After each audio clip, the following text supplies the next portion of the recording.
Welcome, everyone, and thank you for being here to the Play to Your Best Summit and interview series, which empowers us to move, nourish, recover, and thrive in perimenopause and beyond. I have the incredible, I'm so excited about this interview. It's been in my brain for a couple of weeks now, actually. Lisa Borden, welcome to the series. Thank you for having me. I'm sorry I've been in your brain for a couple of weeks. That's no. Sometimes people's biggest nightmare. We'll have to see where that goes. Oh, I think that this is exactly what we're going to do in this interview. But before we get there, let me, I should say I'm Tenille Hoogland.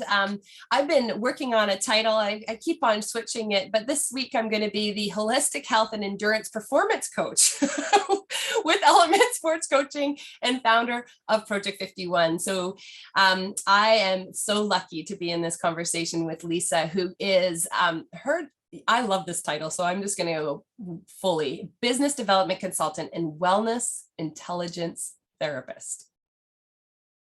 Like, that's what we're going to dig into with you today. Wellness intelligence. And what does that mean? I actually had to do the math, and I had to keep on going through. I'm like, okay, so 94 to 20, 22, 23. We're just go with it's 29 years with Borden Communications, which you founded. Yes. And I just want to come into that space for a second. 29 years of learning.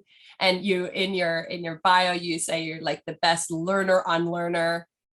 Never the best. Just an learner. Learner. Yeah, you don't say best, actually. Earner, unlearner. It's beautiful. And I think that that's what has enabled you to continue, or I'm positing that it's continued to evolve and change and be in a business, be a leader, and help and support humans to be absolutely their very best. And you do it with strategy and drive and intuition and energy and building community. And you've done it by creating a whole new community in 2021, the Wellness Intelligence Collective. Mother of 3. Amazing. And 7-time published author. I hope we get to hear a little bit more about the Say Yes, your practical self-care, doable stress release, and optimistic thoughts to boost your wellness intelligence. Okay. I know I'm missing a lot of things. I mean, you chocolate. I just have to interrupt. Yeah, it's like chocoholic, lifeaholic, and Wakey master. And it's, you touched on what's your label today for this conversation. And I know that you're in charge of this and you're moderating this, but I just have to put this back. It's like labels are just an issue in themselves, right? So you're searching for a label because what I said to you, it's like you do this whole wide scope. So Project 51, what you're bringing to people is actually about connecting the dots. And so I use all these, these titles. My first business card in 1994, which didn't even have an email address, but it said on it, Idea Girl. And the reason why I came up with that was because I didn't know, what am I? Who am I? So I was just idea girl. And then it was people who were like, I don't need more ideas. I want to execute. So I was like, okay, and so I, based on people's feedback, based on people's confusion, based on what people sitting in front of me needed, craved, wanted, that's how I learn. I learn by listening. And if you listen a lot, and then you gain knowledge. We all gain knowledge every day, right? Yeah. And so what do we do with that knowledge? And so wellness intelligence is really about doing your best for yourself, which is what you said, which means that you have to question yourself, which means you're taking the knowledge that you learn and you're applying it, which means it becomes wisdom. If you just learn stuff and don't use it, then how are you ever going to grow or evolve or do better or get unstuck or lose that weight or run faster, like any of the goals that you happen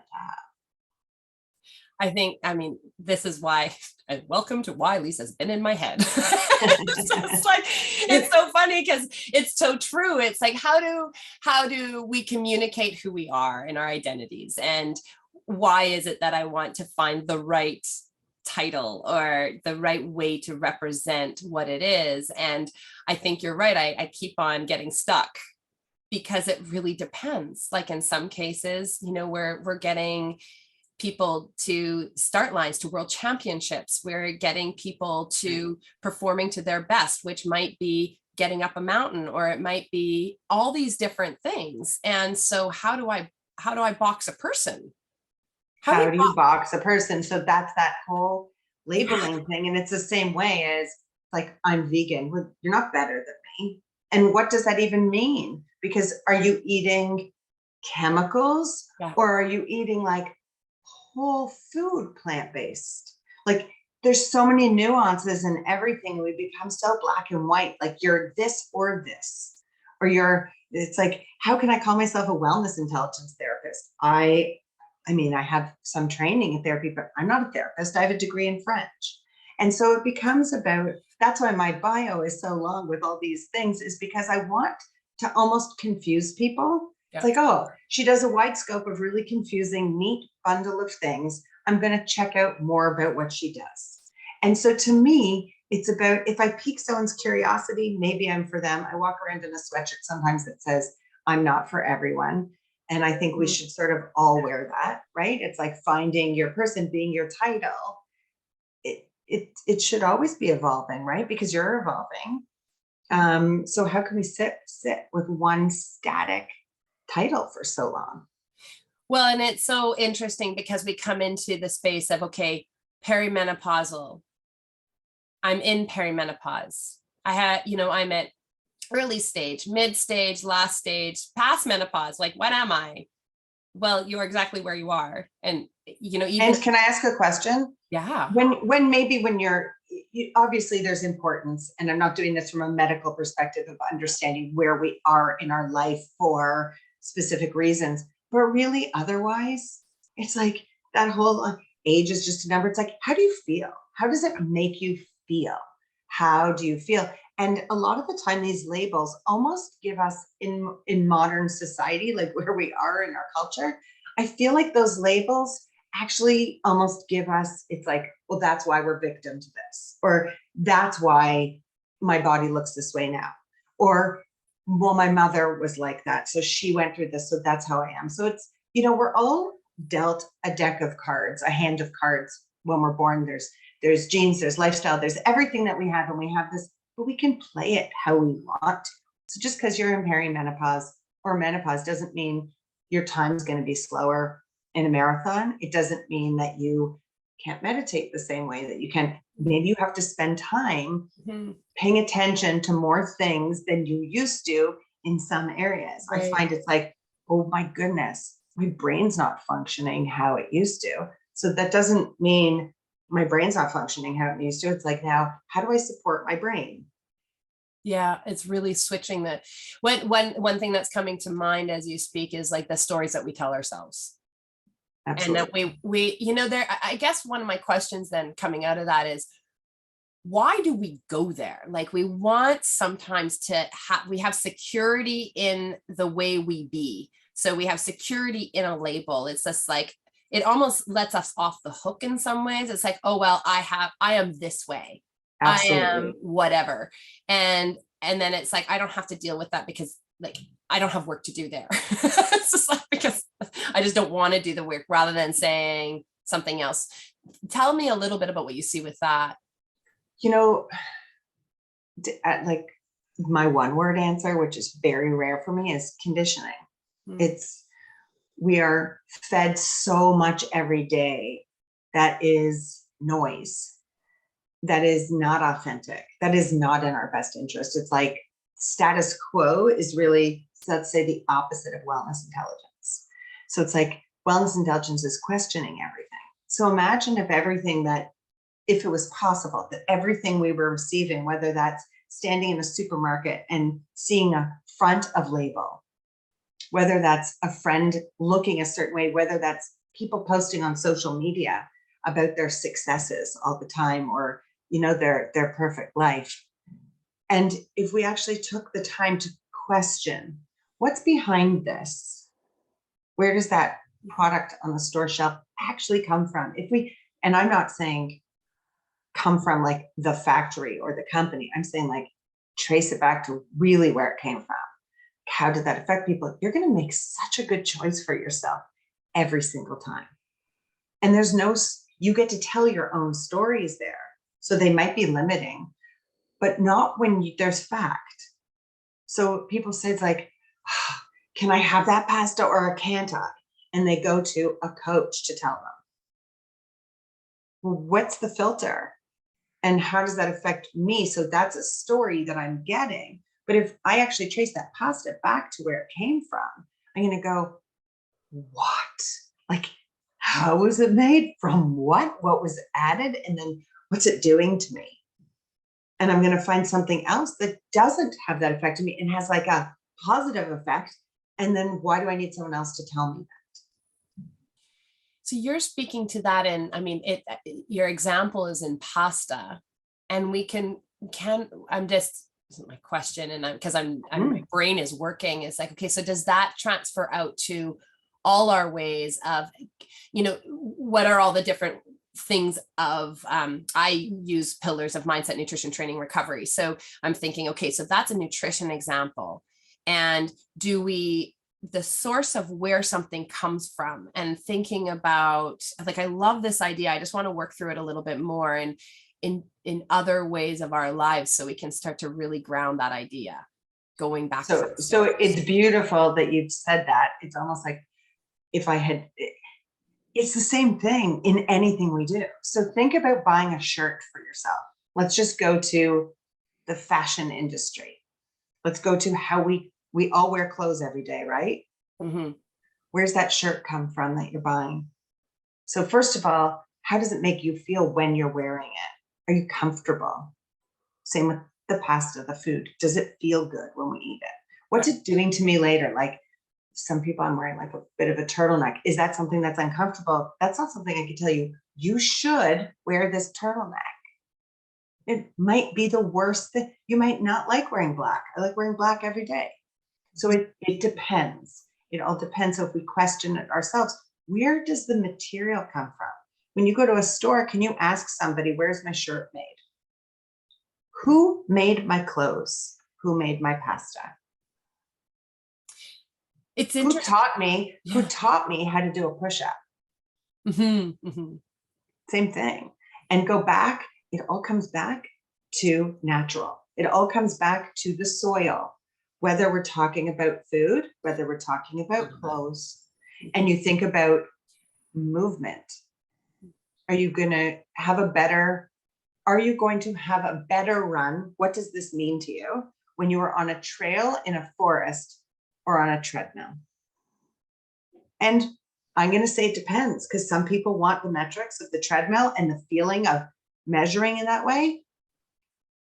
But really, if you were judging it from a wellness intelligence perspective, not from metrics, you'd be like wearing minimalist shoes, understanding how I breathe, being coached properly so my movement is sound, so I understand how the mechanics to run, and then being in nature.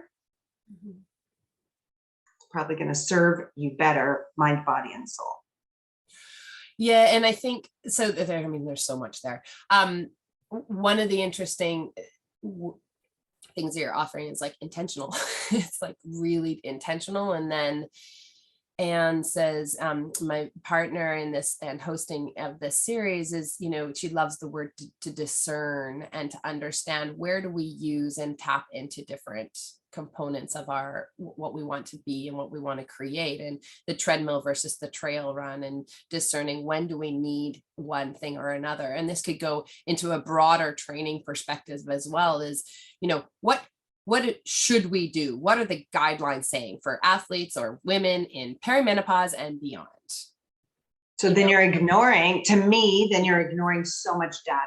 And I mean data as in terms of, again, what do I need? What do I want? How do I feel in this? So I'm not saying that treadmill is a bad idea. Yeah. I'm just saying that what are the other options? And it's the same as pasta. So we know that if you're talking about nutrition, whether you're talking about for a child in perimenopause, no matter what, and I'm not a nutritionist, but there's no nutritionist that's going to argue with me that is going to say that variety is a really good thing. Yeah. Right? Like there's no, like, variety is a really good thing. So when you're moving, if you're moving in a sagittal plane and you're always moving in a linear way, you're not training anything laterally, rotationally. There's no multi-dimension. We want multi-dimension in everything we do. So it's great to get your probiotics from sauerkraut. But if you're always buying the same sauerkraut that's made in a huge factory, and that's what you're eating every single day, how's that serving your body as a whole?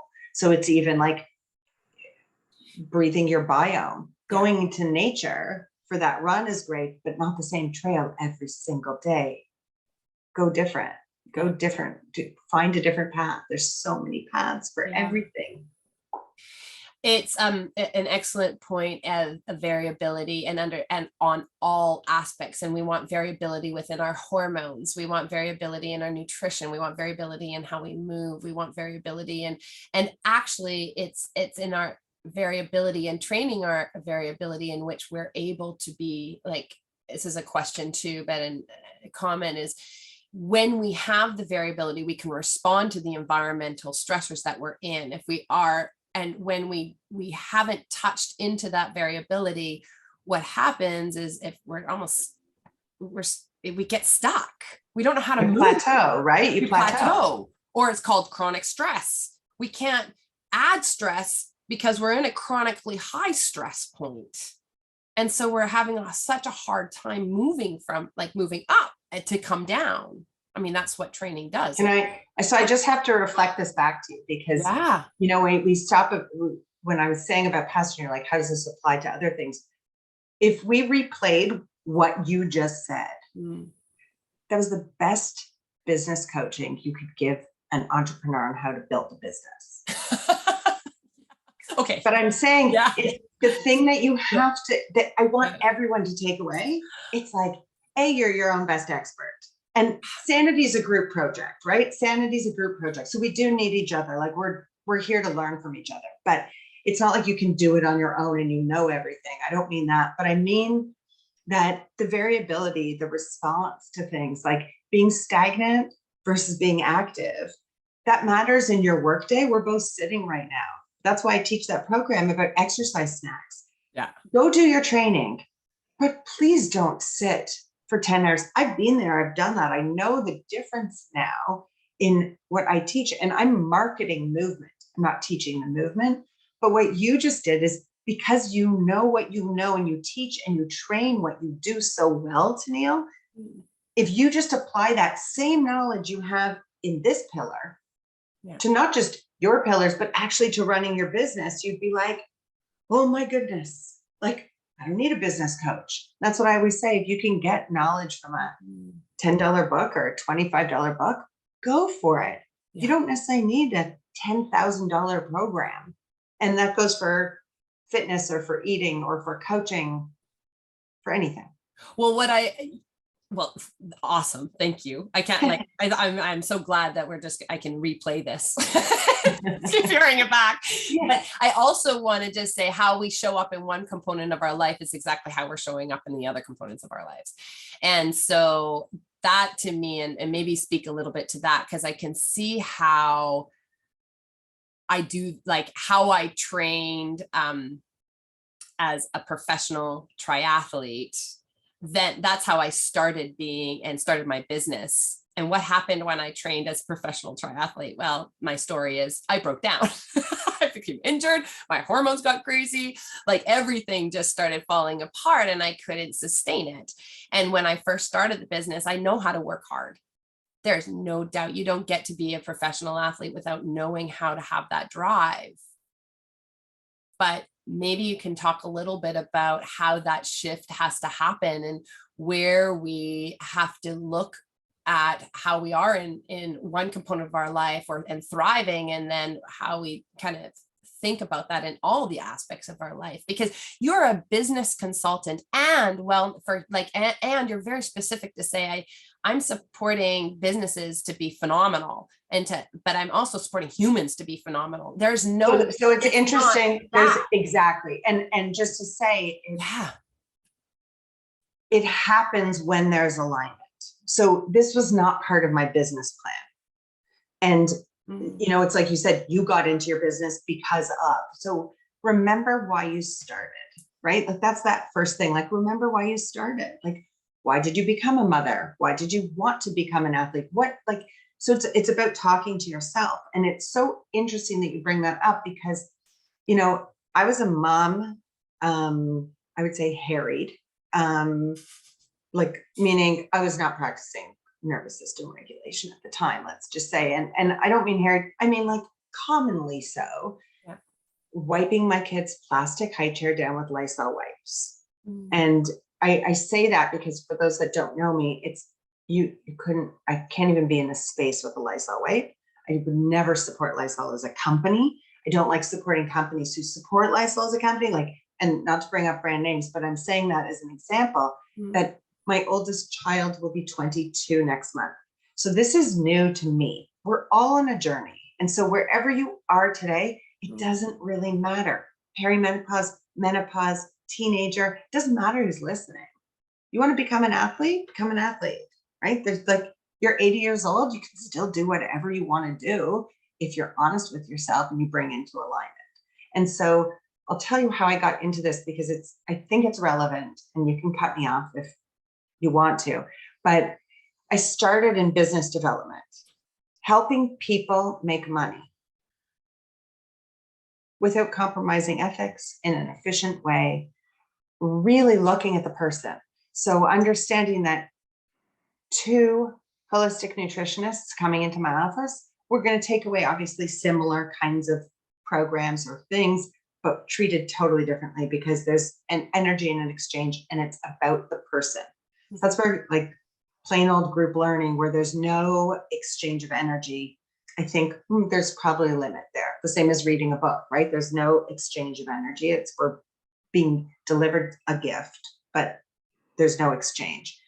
And I was doing this. And when I went through the fast forward version is when my second child was born, she had tons of health issues. One was being in the hospital at 3 months.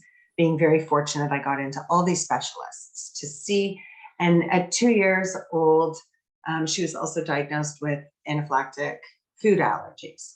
And so all of these things and a terrible experience with conventional medicine threw me into, I'm going to Google this. And at the time, actually, it wasn't Google. It was like, whatever it was, some kind of message board search. Yeah. And you didn't get 3 bazillion answers that you had to go, what's this mean? I got maybe 3. And I ended up on this message board with a whole bunch of other moms, crazy moms who were, I think that's actually what it was called. And they had helped their child by removing chemicals from their home.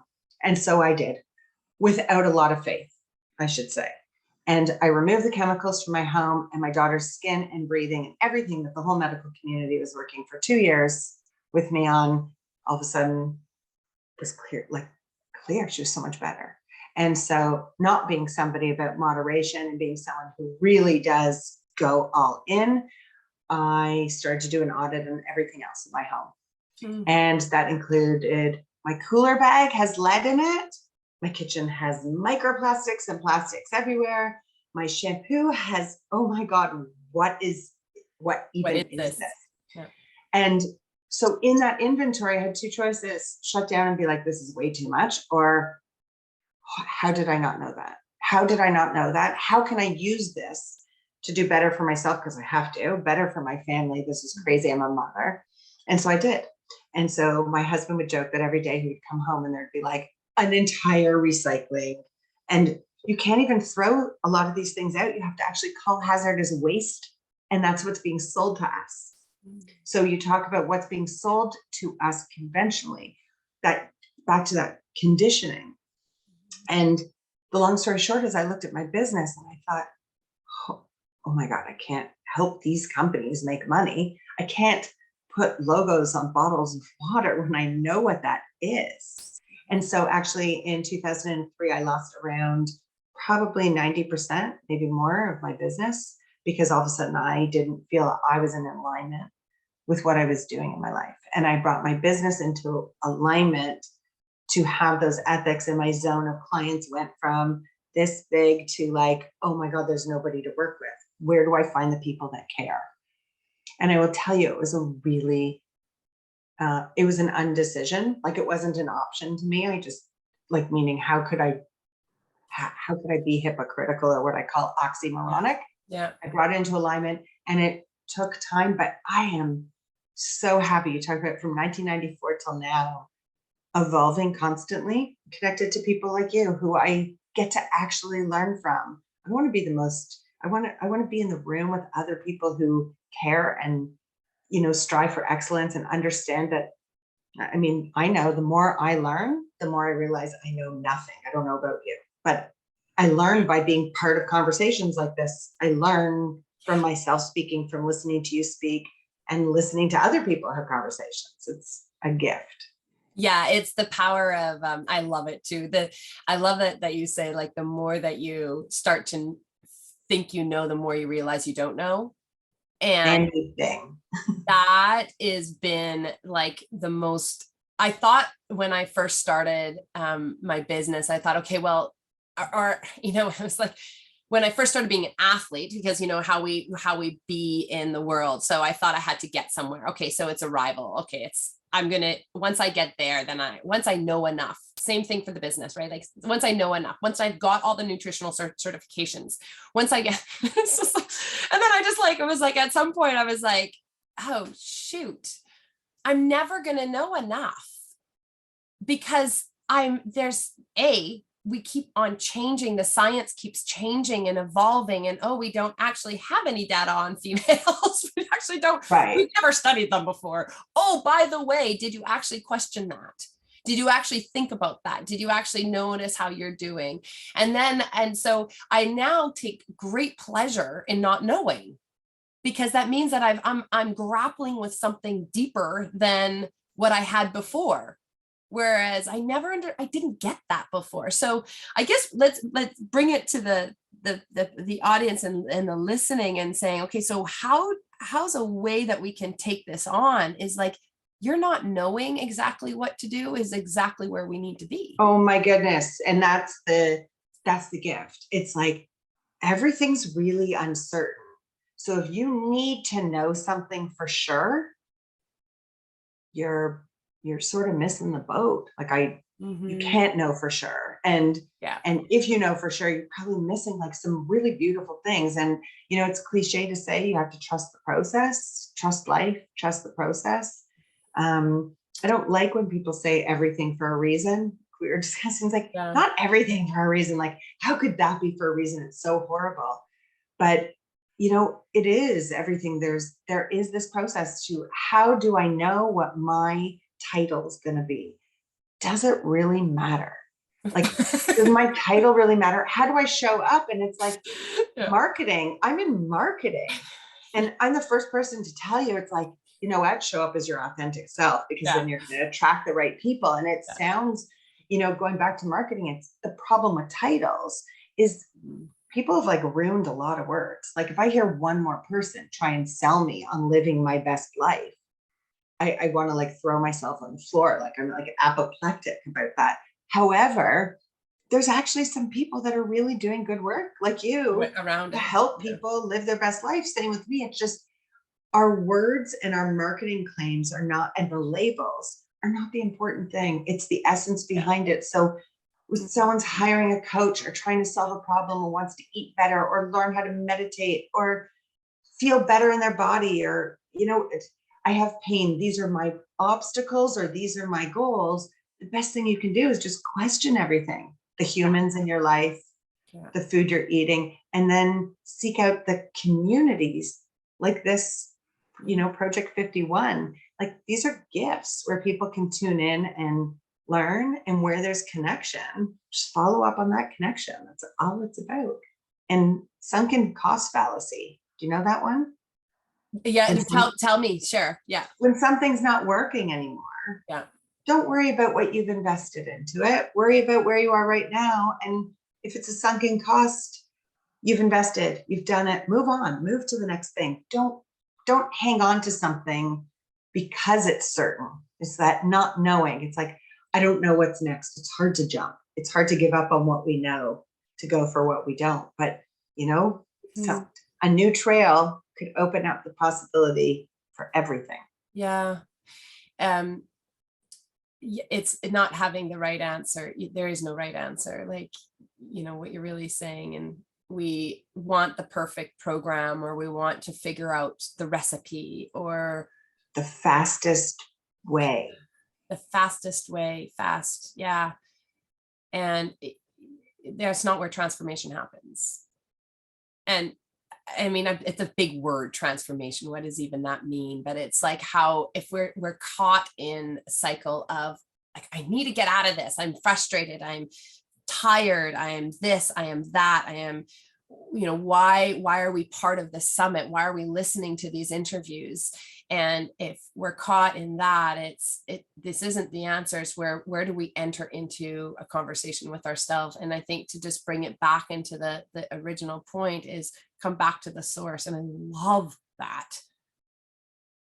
love that. Because where do we start? Where do we start as humans? Right where you are at this very moment with everything you have. And it's about, you said essence or source.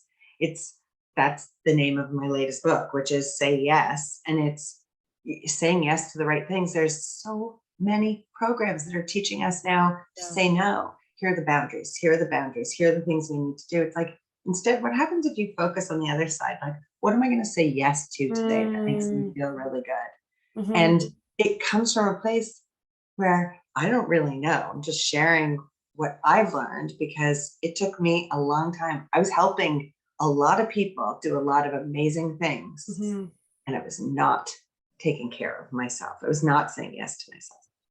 Yeah. So can we talk about that just a little bit? Because I want to just understand a little bit more about that idea of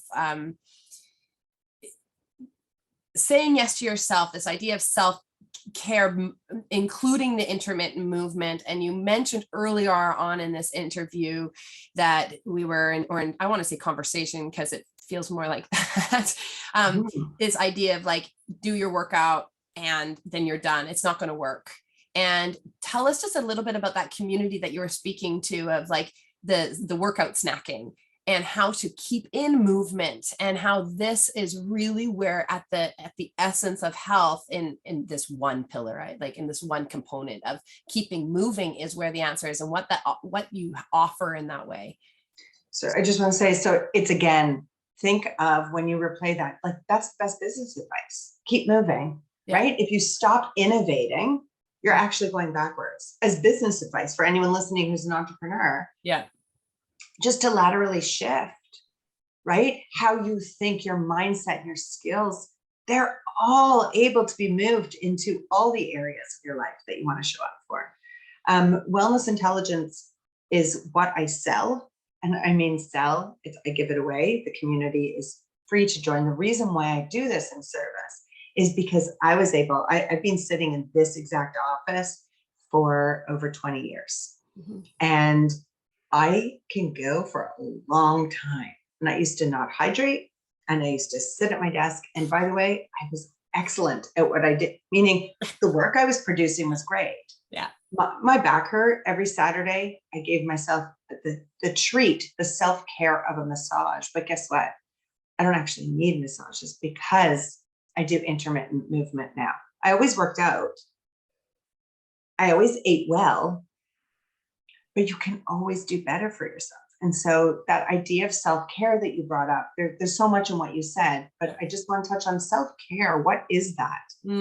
Is that something that is accessible if we have the money to go for a really expensive massage? Yeah. I don't have time for self-care is bullshit, because you can always stack it into your day. As I said, it's like, A, I did not grow up like this. It's been a choice. B, I work full-time overtime for anyone that knows me since 1994, and I've had 3 kids. And I do not wear busy as a badge of honor or burnout. That's not what I'm saying this. I'm just saying it's possible. Yeah. You just have to say yes to yourself. So that idea of self-care can be, I hydrate now. And when you hydrate a lot, guess what? You have to get up and pee. And when I go to the bathroom, I stack, which is the idea of stacking habits is not mine. It's BJ Fogg from Tiny Habits, or James Clear from Atomic Habits, like I give credit to where credit's due, but I stack an exercise snack, which is the program that I teach. So it means doing a walking lunge back to my desk. It means crawling back to my desk. We're all doing bear crawls back to our desk now. That's what we teach. That's what we teach. And it's so interesting because all of this self-care stuff, wellness intelligence, came from working with gifted entrepreneurs, like people like you, who show up with so much wisdom to share. Yet in all those other areas, we show up for ourselves, like where we're really good at. And then it's all of a sudden like, I'm not good at that. Like, I don't know. I'm too busy. I can't go there. And it's like, no, it's actually the same thing. And we can, Charles Eisenstein, who's somebody who I love to listen to, he says, sanity is a group project.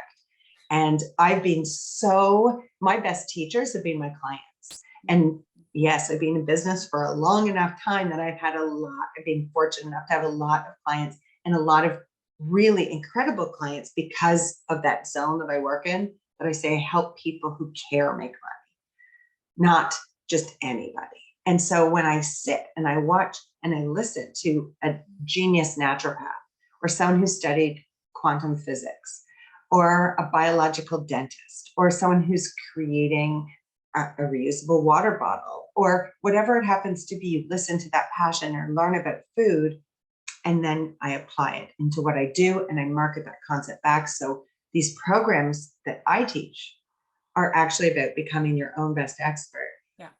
I'm not instead of. Wellness intelligence is just something you layer on everything you're doing. So it doesn't mean you give up your fitness coach or you give up your business coach or you give up your dietitian, whatever it is. It's just a layer to ask a few more questions. Yeah. Don't worry about knowing or not knowing. It's the journey that matters. It's trusting the process. But there's a little tidbit every single day that I show up to share with people that might be, instead of an overwhelming amount of information, it's here's one exercise. This week, when you go to the bathroom, crawl back to your desk.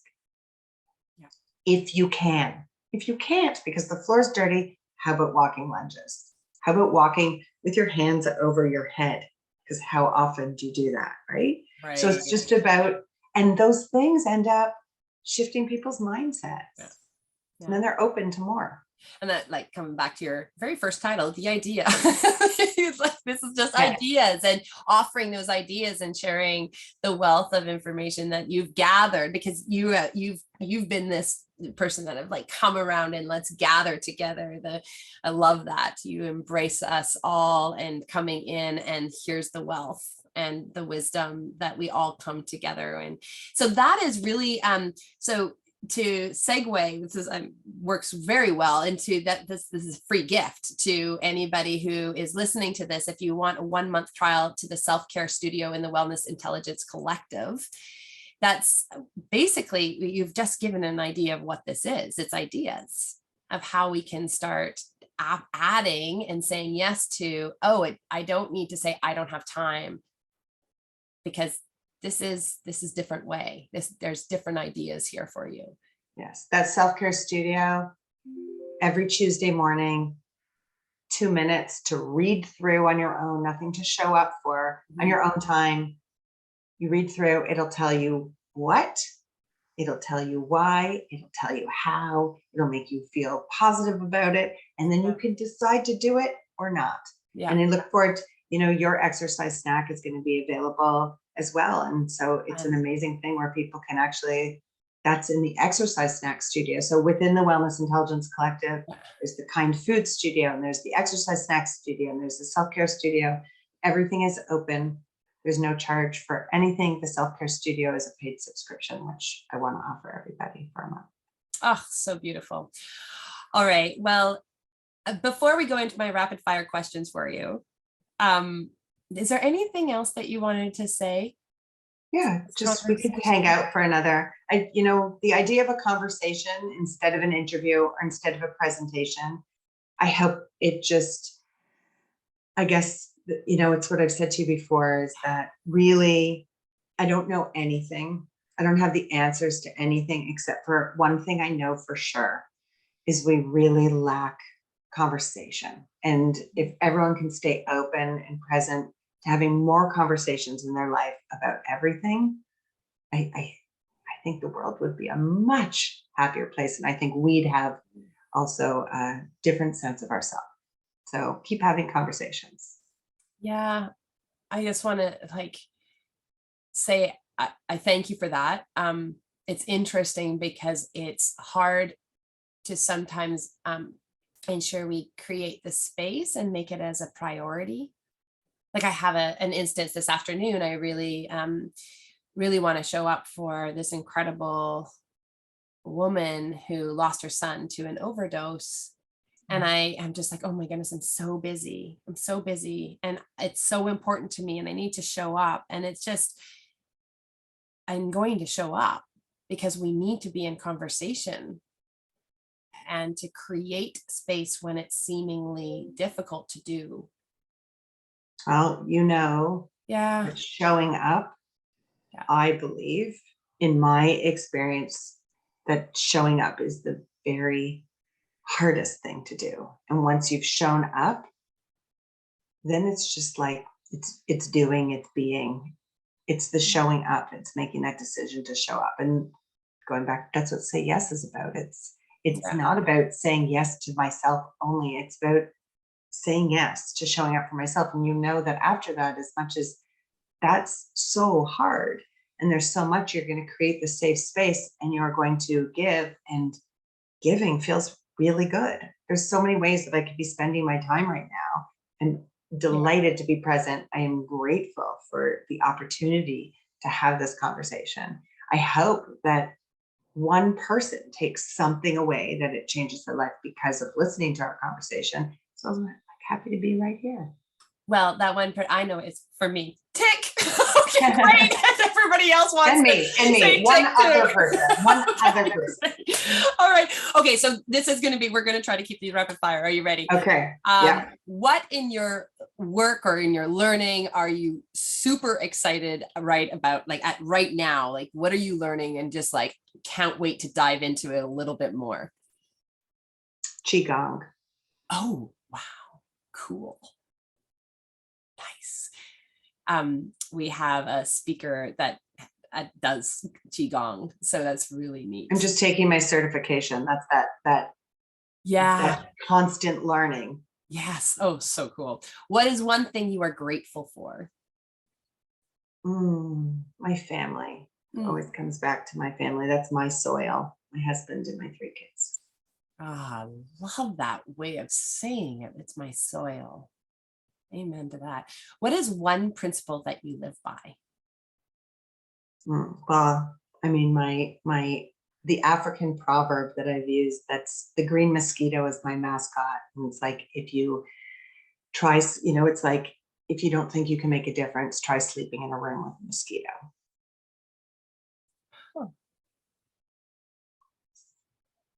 Huh. That's so cool. Okay. I'm going to have to, you're going to be in my brain again for weeks. So perfect. All right. I'm going to give you the last word. I just say, I can't thank you enough for being part of this and just sharing in such a rich conversation that I'm for one going to listen to again and again. So thank you. Thank you. Thank you. I will listen too. Like I said, I write this book. I read a page every single day as a reminder to myself of what I've put out there. So we all need those reminders, and sometimes it's nice to listen to ourselves in a humble way, right? So thank you. Thank you. Thank you.